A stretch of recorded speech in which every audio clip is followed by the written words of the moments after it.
My name is Jonathan. I'm a third-year law student and I sell aquatic fish. So I started abusing drugs when I was in poly, and I was arrested for drug trafficking when I was in my national service. I think the one person that my drug habits affected the most is my mother, because she's the person closest to me throughout my whole life. My dad passed away when I was young. Because of that, I think me and my mom had a very good relationship, a very close relationship. And ever since I started abusing drugs, I felt that we became more and more distant. After I was arrested for trafficking, my mom came to bail me. When I walked out from the holding cell and then I saw my mom, she didn't seem like she's shocked. Yeah, she seemed like she really knew that this was going to happen. That's when I found out that actually the whole time my mom knew I was abusing drugs. She just kept quiet about it. I feel that growing up in a single parent family, my mom protects me a lot. And I believe in other interviews with my mom, I think she mentioned that she did not tell my relative about this also. I knew that doing something like that, taking drugs and being arrested, right, will put on so much pressure on my mom, because she will want to protect me and not let people know what happened.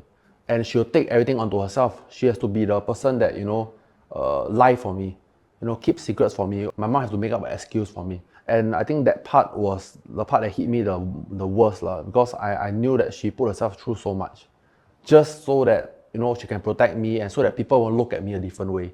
And that's the part that actually I regret the most for my actions, because it put my mom through so much. My relationship with my mom, right, although we are very close, I think I always say that she's my best friend, right? But I think like in all typical Asian household, right, we don't hug. She won't say she loves me. If she made a mistake, she'll cut fruits for me as an apology. So because of that, I feel that we are not emotional people, but we express our emotions through our actions. When I was very young, right, I always thought that she don't love me because of that. But as I age, as I grow older, I realized that this is how we actually express our love, through our actions.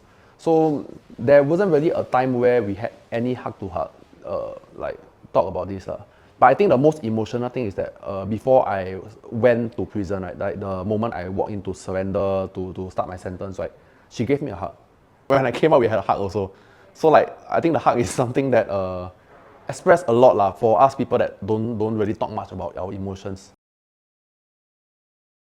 She did so much for me. Every single face-to-face visit, she'll be there. In prison, right, there's one tele-visit and one face-to-face visit. And if she's lazy or sometimes tired to travel down to Changi, right, she can actually do 2 tele-visits. My whole sentence for this whole 5 years, right, every single month, right, she always come for the face-to-face. She never missed the face-to-face. It means that she really put in the time to travel all the way to see me. Every time she see me, right, she would ask me whether I want any more books, and she always sourced the books for me. Then I think that's one of the hardest part, because after I was incarcerated, I pick up reading.